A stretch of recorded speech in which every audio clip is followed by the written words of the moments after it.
actually said she did a good job. They were impressed with her. Didn't say they were going to switch and vote for her necessarily, but at least one of them was thinking about it. Elizabeth Warren says that she really enjoyed talking to those Trump voters and is willing to do it again and is going to do it again anytime and any place except on Fox. Later in this hour, we will show you Elizabeth Warren's explanation for her decision in her own words about why she will not participate in any candidate town hall on Fox. But first, tonight is the deadline that House Intelligence Committee Chairman Adam Schiff set on his subpoena for Attorney General William Barr to turn over the full unredacted Mueller report to the committee and the foreign intelligence and counterintelligence information collected during Robert Mueller's investigation. This morning, Chairman Schiff said it was too early to say, as of this morning, whether there had been progress in his talks with the Department of Justice about that. Any progress in your talks with DOJ? Too early for me to say for sure, but I should know more hopefully later today. Are you prepared to hold them in contempt prior to that? We're prepared to do whatever's necessary to make sure they comply. And tonight, it is unclear whether the Justice Department has yet responded to Chairman Schiff's subpoena. We don't know any more about that. Today, the White House counsel sent a 12-page letter to House Judiciary Committee Chairman Jerry Nadler, rejecting all of Chairman Nadler's requests for documents in the committee's investigation of possible obstruction of justice by the President of the United States. The White House letter to Chairman Nadler said that the committee's investigation is, quote, not to further a legitimate legislative purpose and is, quote, outside the constitutional authority of the legislative branch. Chairman Nadler told reporters his reaction. I don't know whether they're trying to taunt us toward an impeachment or anything else. All I know is that they have made a preposterous claim. Taking that position that a president cannot be indicted, they're saying only Congress can hold a president accountable. And now they're saying that Congress can't, which means nobody can, which means the president is above the law. And that is an un-American, frankly un-American claim. Chairman Nadler and other House Democratic leaders are considering whether they should hold administration officials in contempt of Congress to highlight the Trump administration's unprecedented obstruction of legitimate congressional investigations. Today, in what might be the first time since 1934, the concept of inherent contempt was being discussed on Capitol Hill. 1934 was the last time we saw inherent contempt used by Congress. In 1934, the United States Senate issued subpoenas to a Washington attorney, and that Washington attorney refused to comply with those subpoenas, whereupon the Senate sergeant at arms went out and arrested that private attorney and kept him in custody for inherent contempt of the United States Senate. The Supreme Court upheld the Senate's constitutional power to take such action in that case. And now, 85 years after that, the chairman of the House Judiciary Committee was asked today about inherent contempt. Some of your colleagues want to go for inherent contempt, try to find people who are defying subpoenas. Is that something that you're seriously considering at this point? Yes. What are you thinking about in terms of dollar amount, in terms of fines? I don't know. Very large amounts. Would it be for the Attorney General? It would be for anybody who was held in inherent contempt.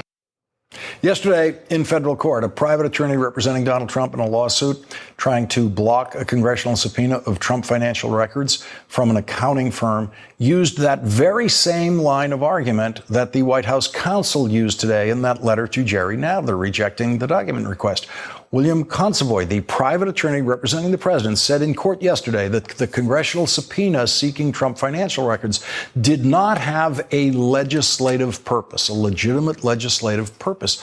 The judge was very surprised at that argument, since historically congressional subpoenas have been issued for investigative purposes as well as legislative purposes, very broadly defined. The judge said to the president's lawyer, So in your view, Congress's investigations in Whitewater, for example, and Watergate were beyond the scope of its constitutional authority, to which the president's lawyer actually said, I'd have to look at what the basis they were providing. The judge was stunned, as surely everyone in the courtroom was, that the president's lawyer was not sure whether the congressional investigations of President Bill Clinton and President Richard Nixon, both of which eventually led to impeachment proceedings, were constitutional. And the judge went back and forth with the lawyer at some length, finally getting the lawyer to admit that the Trump position is the president simply cannot be investigated by Congress. Here's the transcript. The court. So Congress, in your view, cannot determine, say, for example, a president had a financial interest in a particular piece of legislation that was being considered or an executive action that he was considering. In your view, Congress could not investigate whether such a conflict of interest, whether the president has such a conflict of interest, or the conflict of interest might in some way bear on decision making by the president. Mr. Consovoy, it would lack legitimate legislative purpose, and that is the test. Legitimate legislative purpose. That is what they're saying is the reason they are defying all of this, that the Congress has no legitimate legislative purpose. The Attorney General of the United States is treating the contempt of Congress resolution passed against him by the House Judiciary Committee as a joking matter.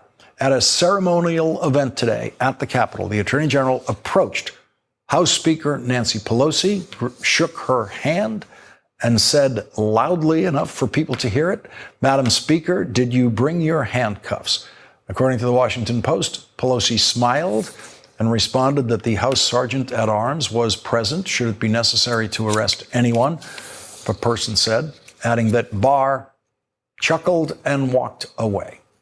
Leading off our discussion tonight, our Democratic Congresswoman Madeleine Dean of Pennsylvania. She is a member of the House Judiciary Committee, whose subpoenas are being defied by the White House. Lisa Graves is with us. She's a former Senate Judiciary Committee staff member and a former Deputy Assistant Attorney General under President Clinton. And Chris Lu, former White House Cabinet Secretary under President Obama, and he has also served as the Deputy Chief Counsel of the House Oversight Committee. Congresswoman Dean, what is your reaction today to that 12-page letter basically saying that there were just no purposes, no legitimate purposes stated by the Judiciary Committee for obtaining any of this documentation? I think it's a stunning letter by the White House counsel. And I think Chairman Nadler's response was exactly right. Imagine the letter came to us, to the chairman, suggesting that we had no business continuing with any more oversight as to the Mueller investigation, as to obstruction of justice, in light of what the Mueller report says. What I am constantly stunned by is members of the Republican Party or this president or the people who work around this president constantly referring to no collusion, no obstruction. Of course, if you read the Mueller report, you would find something very, very different. You'd find more than 160 contacts between the Trump campaign and Russia for the benefit of the Trump campaign, and they knew it, that Russia sweepingly and systematically interfered with our elections, and yet we have an administration that seems to care little about that as we go into the future and into 2020. And then we have Volume 2, which says that this administration, this president, showed evidence of obstruction of justice multiple times, as many as at least a dozen times. And Mueller himself said he's giving it to Congress, that it is up to Congress to go forward. He wanted to preserve evidence, even in the face of the fact that the administration destroyed evidence. And there were things that the Mueller investigation couldn't even get to. But it's just a stunning assertion by this counsel, but you saw and you just revealed the stunning, ridiculous arguments that were made yesterday before a court. So the truth bears very little on this administration and their legal arguments. Chris Lu, we feel lucky to get you tonight, wanted you here tonight because you have experience at both ends of these kinds of subpoenas, having worked in the Obama administration, receiving these kinds of subpoenas from Congress, having worked in the Oversight Committee in the House, sending out subpoenas like this. What is your reaction to these developments where the White House is saying under no circumstances will they respond to anything? Yeah, I think the White House counsel would be smart to brush up not only on his law, but also his history as well. This idea, look, certainly Congress's investigative powers are not unlimited, but the limits are not to be dictated by the executive branch. And this idea that there has to be a legitimate legislative purpose, that's something that this White House has concocted. That being said, any first-year law student could come up with a dozen legitimate legislative purposes for every one of these investigations. So it's not only that they're wrong on the law, they're also wrong on the history. If you go back and look at the investigations they conducted of President Bill Clinton, I was on the House Oversight Committee during that period of time when Congressman Dan Burton, a Republican, did investigations of things like Travelgate, Filegate. We ended up doing Whitewater before it went to the special counsel. There was an investigations of President Clinton's last-minute pardons of Mark Rich, which this White House counsel has said cannot be investigated by Congress. So the history of Republican investigations is completely at odds with the arguments that they're making here. And it's important to understand, if you take their arguments to their logical extreme, this is a president above the law. And so, yes, it is odd that we're talking about inherent contempt, something that hasn't been used since the 1930s, but that tells you that we're in a little bit of uncharted territory right now. Lisa Graves, I learned about inherent contempt today. You could work for several years in the United States Senate, as I did, and never even hear the phrase come up. That's the kind of rare territory we've stepped into. Well, that's right. And I think that it's important to understand that those powers go back, more almost 2 centuries, basically. There's a lot of black letter law about Congress's power. It's just that in this sort of statutory era, Congress has not used those powers. It's been able to get cooperation from presidents and from administrations, and it's also been able to use referrals to the Justice Department. Here you have a situation where the president and his lawyers, and interestingly and disturbingly, the White House counsel and his private counsel are singing the same tune with this argument that the Congress does not have these powers, the powers to investigate the president or to seek these documents. That's in defiance of black letter law. These are settled rules that have been settled for many, many years. And as you point out, inherent power has been rarely used because it's been rarely necessary to be used. But the fact is that the United States Supreme Court has commented repeatedly on the breadth of congressional investigatory power, on the power of Congress to seek material and get material, including talking about it being penetrating and far-reaching, a far-reaching power. And so these arguments are really in defiance of the law. In many ways, I think this is like the David Frost-Nixon interview without it being Nixon and David Frost, in which, Nixon said infamously, if the president does it, it must be legal. That's where we are. And so even though there's no physical fire, it's as if the Constitution is on fire and the Article 1 of the Constitution is being blotted out by these guys. Congresswoman Dean, we just heard your chairman of your committee, Jerry Nadler, say that it feels like the president is is taunting you into impeachment. Is the president taunting you into impeachment, and what next? I wouldn't call it taunting. I would say that he may leave us no other alternative. He's certainly shown evidence of impeachable offenses. I'm a lawyer by training, and I'm a member of this Judiciary Committee, so I care very much about process and making sure we get the truth before the American public before we do something as grave and as important and possibly very necessary under this administration. So the president may just be leaving us no other alternative. But something I wanted to make sure I make mention of is the fact that as important as all of this is, and as extraordinary as it is that we might be talking about inherent contempt, and I too had to brush up on what that meant as a member of Congress, it's extraordinary that we are pushed to that point. And also, what I hope that your listeners, your viewers, want to know is that while we're doing this, this is a Congress that is both walking, chewing gum, and flossing at the same time, is what I like to say. We have to do it all. It is important. It is constitutionally our duty to do oversight on an administration that is the most corrupt, divisive, deceitful, cruel administration that I've ever seen in my lifetime.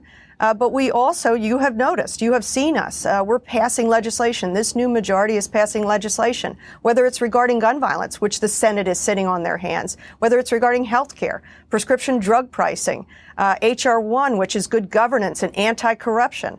We are doing it all. And then we're also working back in our districts and working on issues like in my district, we have an issue of clean water.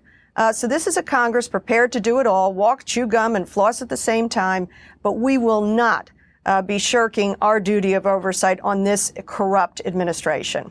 Chris Lu, if you were still at your old job on the House Oversight Committee, what would you be advising the House to do? Well, I think exactly what they're doing. I mean, the House needs to consider every power it has at this point. It is trying to get, both on oversight and judiciary, trying to get these documents from other sources. I'm confident that some of these will prevail. I mean, obviously, the court case that was being argued the other day involved the House oversight and financial records. We also have, for instance, in the House Ways and Means effort to get the president's tax returns, there may be a way to backdoor way to get that through New York. So I think that there are private entities that Congress will be able to get this information through. But it is important to understand, again, history in all of this.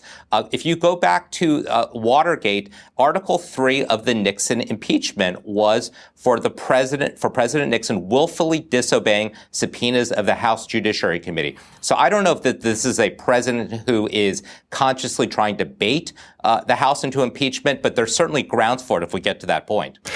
Lisa Graves, take a quick last word with your advice as a former Senate staffer to the House. And I understand that the House doesn't like to get advice from the Senate, but go ahead. I appreciate that. You know, I think that I have tremendous trust in Congressman Nadler and the other chairmen to really pursue this. I know that they've got a great team on board and they're looking at all options, and I think they have to act. They have to act both morally and for the sake of our Constitution. They have to defend the rule of law in the face of this incredible defiance.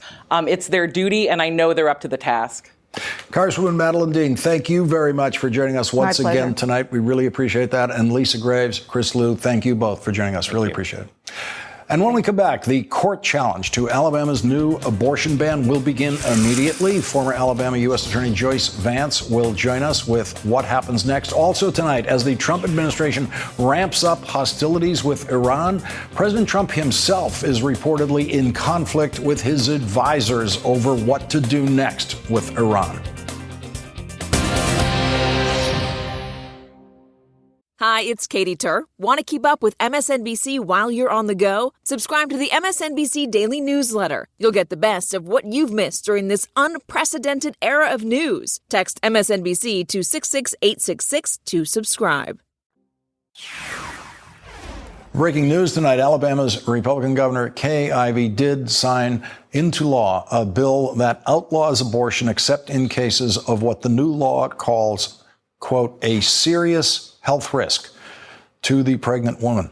Cases of rape and incest are not exempt under this bill, and doctors who perform an abortion could face up to 99 years in prison.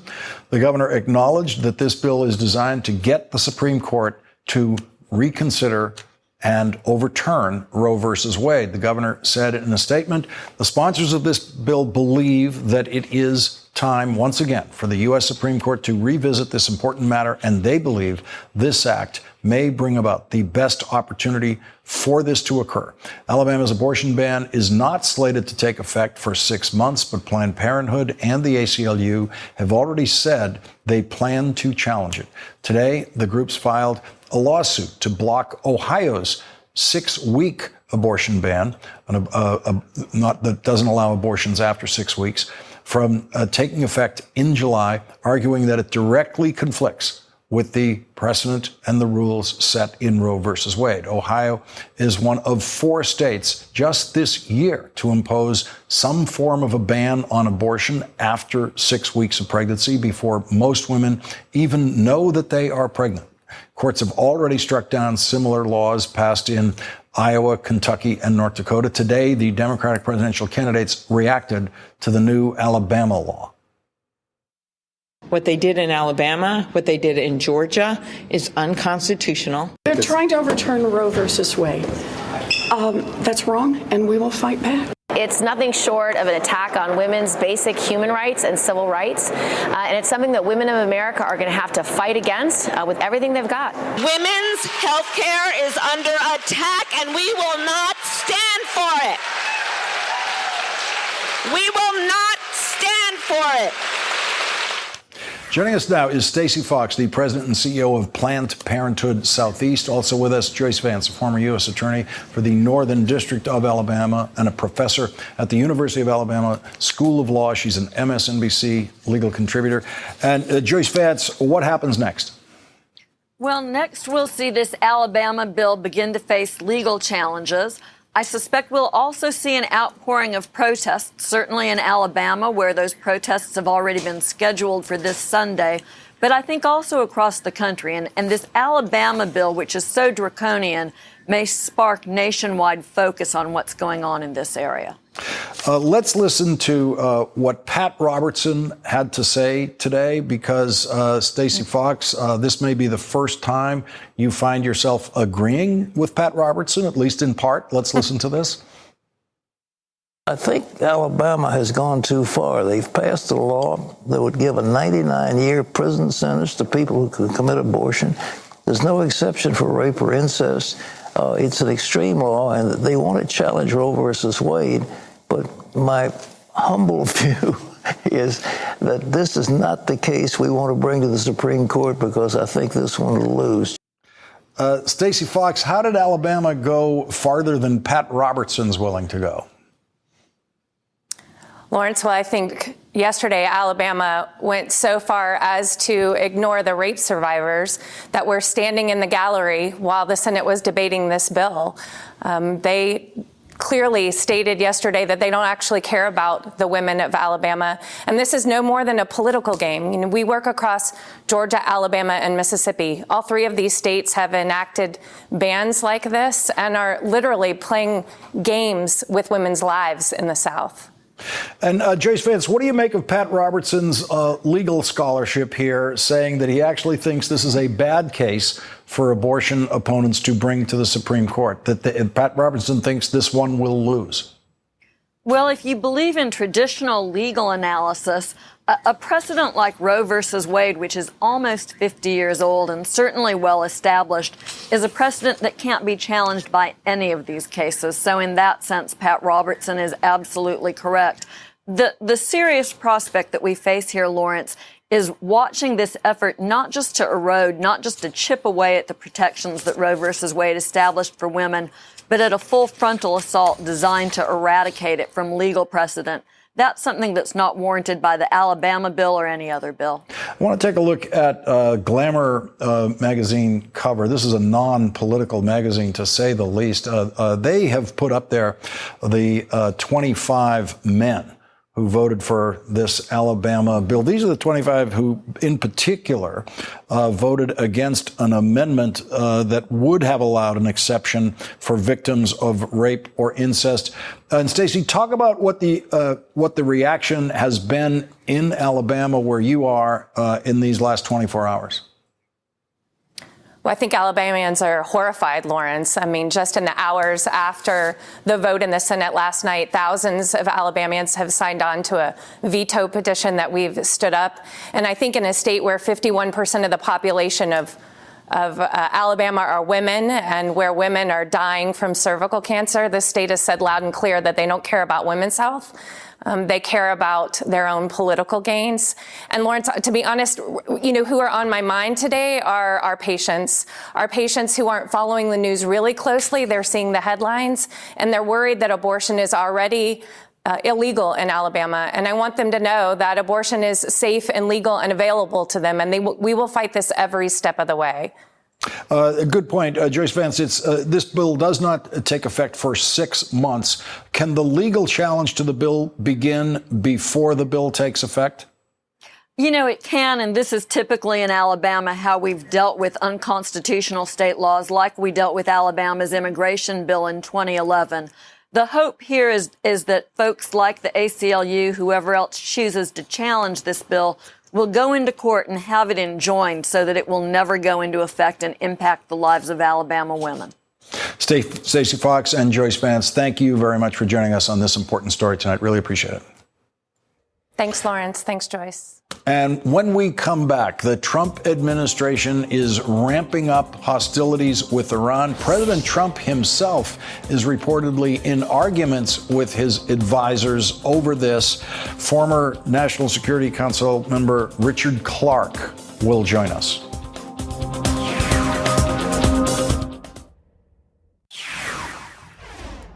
Big surprise, Donald Trump is frustrated. The Washington Post is reporting President Trump is frustrated with some of his top advisors who he thinks could rush the United States into a military confrontation with Iran and shatter his longstanding pledge to withdraw from costly foreign wars, according to several U.S. officials. Yesterday, we saw something at the Pentagon that we've never seen before, a general publicly disagreeing with the president's position, this time on Iran.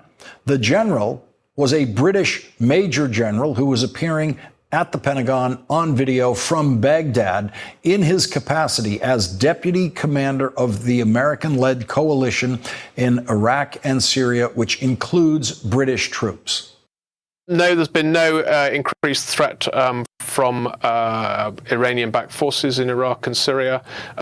We're aware of their presence, clearly, and we monitor them along with a whole range of others. If the threat level perceives to go up, then we'll raise our force protection measures accordingly. The Trump administration announced an evacuation of the American embassy in Baghdad. The Pentagon disputed the British Major General's comments, calling them, quote, counter to the identified credible threats available to the intelligence from U.S. and allies regarding Iranian-backed forces in the region. But the New York Times reports that one American official said the new intelligence of an increased Iranian threat was, quote, small stuff, and did not merit the military planning being driven by National Security Advisor John Bolton. The Times also reports that privately several European officials described Bolton and Secretary of State Mike Pompeo as pushing an unsuspecting Mr. Trump through a series of steps that could put the United States on a course to war before the president realizes it. Skeptics about the confrontation with Iran include one of the president's most devoted Senate allies, Lindsey Graham, who asked the State Department to explain why the embassy in Iraq was evacuated and said, quote, I have no idea what the threat stream is beyond what I read in the paper. Democratic Congressman John Garamendi today compared the Trump administration's handling of Iran to the incident used to justify American involvement in the Vietnam War. Yes, there are problems in Iraq. Yes, there are concerns in Iraq. Do we need an aircraft carrier to deal with those? Do we need B-52 bombers? Or do we have the drumbeat of war here? Are we headed for a Gulf of Tonkin situation? I believe we may very well be in that situation. The Gulf of Tonkin resolution was passed by Congress in 1964 to authorize President Lyndon Johnson's use of force in Vietnam after a U.S. Navy confrontation with North Vietnamese forces in the Gulf of Tonkin. The details of that naval encounter in the Gulf of Tonkin were later shown to have been wildly exaggerated and falsely portrayed by the Johnson administration in order to justify what became an out-of-control American war in Vietnam, in which the United States lost 58,000 troops, and in the end, the United States lost the war. Next, we'll be joined by a former national security official who saw the George W. Bush administration's march to war in the Middle East. Richard Clarke is a former counterterrorism advisor who became one of the strongest opponents of the Iraq War. He'll join us to discuss President Trump, John Bolton, and what happens next with Iran. Here is that British Major General speaking from Baghdad on video at the Pentagon, disagreeing with President Trump yesterday. No, there's been no increased threat from Iranian-backed forces in Iraq and Syria. We're aware of their presence, clearly, and we monitor them along with a whole range of others. If the threat level perceives to go up, then we'll raise our force protection measures accordingly. Joining our discussion now is Richard Clarke, who served 3 presidents as a senior White House advisor on issues from cybersecurity to counterterrorism. He is now chairman of the Middle East Institute. Richard Clarke, you've seen all of this before. You saw the ramp up to war in Iraq. Does this feel familiar to you? And what's your reaction to that moment yesterday at the Pentagon where a British general is contradicting the Trump administration? Well, Lawrence, it feels very familiar insofar as the United States government is taking an intentional act, a series of intentional acts that will likely provoke conflict. That's what happened with Iraq. It may be what's about to happen with Iran. We are waging economic warfare on Iran. We announced last month further economic sanctions on them. We're crippling their economy. They have sent a message, a very clear message, to anyone who will listen, that they are going to do something. They can't take it anymore. We're waging economic war on them. They will have to do something in response. They've said that. So there is intelligence that they're doing things. They're telling us through a variety of channels that they intend on doing things, including attacking the Saudis and the Emiratis. And then over the weekend, we saw their Houthi allies do precisely that. But let's be clear. We are provoking this Iranian action by the economic sanctions. The president, according to the Washington Post, they're reporting tonight, President Trump grew angry last week and over the weekend about what he sees as warlike planning that is getting ahead of his own thinking on Iran. One official told the Washington Post he is not comfortable with all this regime change talk, which to his ears echoes the discussion of removing Iraqi President Saddam Hussein before the 2003 U.S. invasion. And John Bolton is, of course, one of the people who's known for regime change talk about Iran. Well, as much as I'd like to blame all of this on my friend John Bolton, this administration has been consistent since the day it came in, wanting to rip up the nuclear agreement, wanting to impose economic sanctions, talking about regime change. It's not just Bolton. If the president is suddenly waking up and realizing what he, the president himself, has been saying and doing for the last 2 years, maybe that's a good thing. Maybe it's not too late. But we're getting very close to the edge here. We're in a danger zone. And we could have an accidental war where U.S. and Iranian ships or aircraft in the Gulf could end up fighting each other, and it could get out of hand.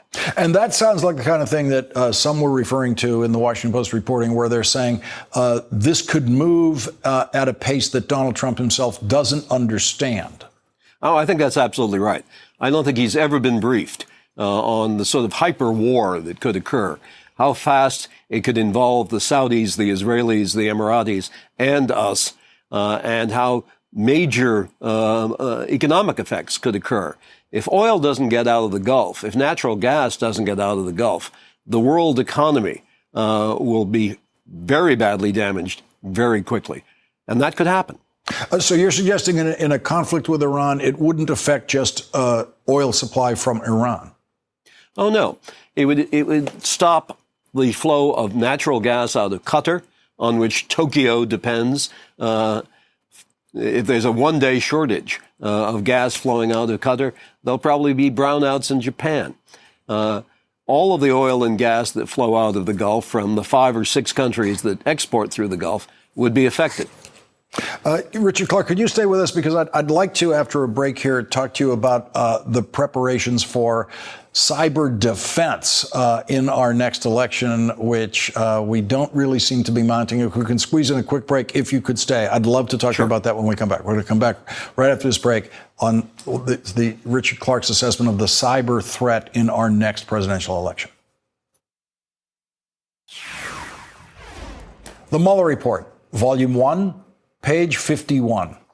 In August 2016, Russian officers targeted employees of a voting technology company that developed software used by numerous U.S. counties to manage voter rolls and installed malware on the company network.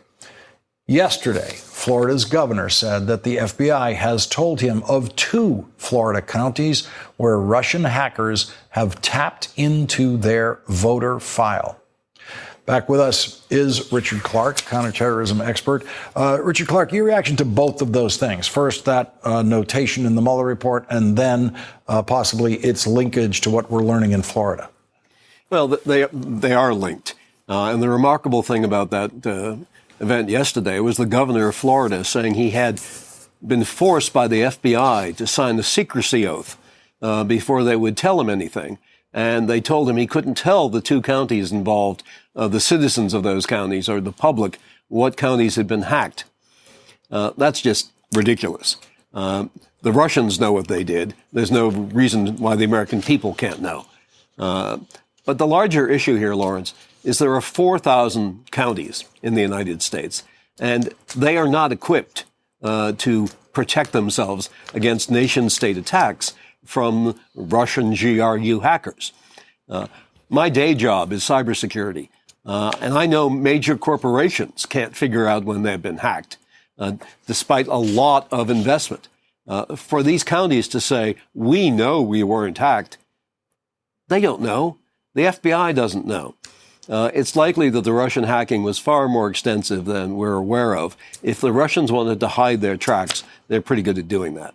The administration, the president has issued no orders within the administration to augment our defenses against a Russian attack in 2020. How much do you expect the bureaucracies within the administration are doing that anyway, even without a specific presidential directive? And what do you expect in 2020? Well, I expect the Russians to be more sophisticated next time because we're on to them. The bureaucracy is doing what it can, but my experience with running bureaucracy is that unless the White House is directing it, coordinating it, bringing it all together, the real power of the U.S. government doesn't get played out. DHS is doing what it can, FBI, NSA, but it needs White House leadership. I know Senator Wyden is about to introduce legislation, the Federal Cybersecurity Election Act, which will give more authority and more direction, but it's unlikely to get passed. So we may very well go into the next election without a adequate defense against what will be a more sophisticated Russian program. And if the Russians really are going after voting machines or voter rolls, they would presumably be using the Electoral College map to do that. They wouldn't waste their time on anything in New York or California or Alabama, for example, or Utah, where those are very heavily either Democrat or Republican states. They couldn't affect the outcome. They would no doubt go into those states that swung it for the president, Wisconsin, Pennsylvania, places like that. Not only that, Lawrence, they will go into the swing counties and the swing precincts, and they know where they are. And I wouldn't be surprised when we do learn what counties were hacked in Florida, if one of them wasn't Broward. Richard Clark, thank you very much for joining us tonight. Really appreciate it. And when we come back, you will be able to hear Elizabeth Warren's reasons for refusing to appear in a town hall on Fox. That's next.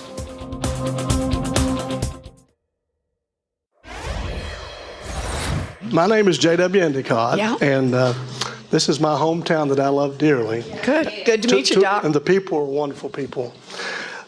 I think you're only the second presidential candidate to ever come to Mingo County, to Kermit anyway.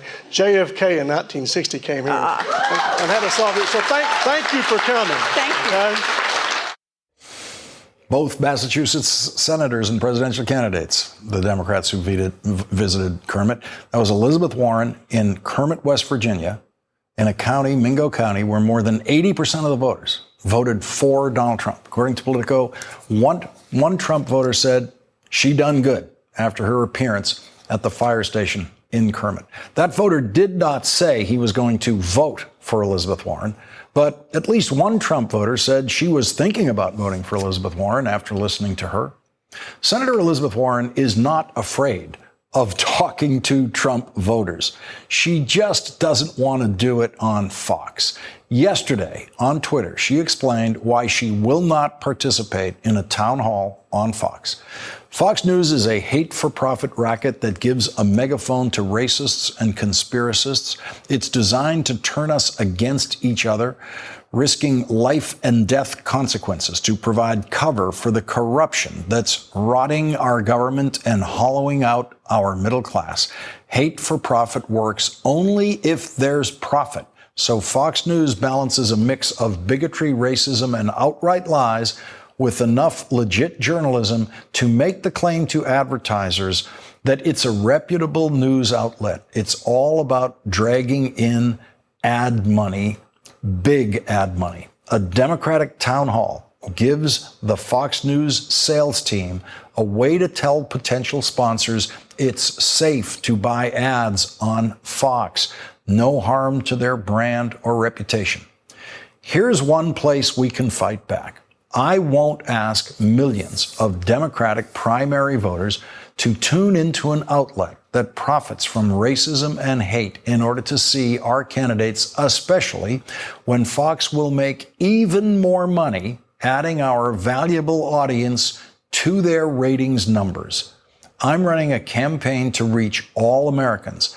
I take questions from the press and voters everywhere I go. Fox News is welcome to come to my events just like any other outlet. But a Fox News town hall adds money to the hate for profit machine, to which I say, hard pass.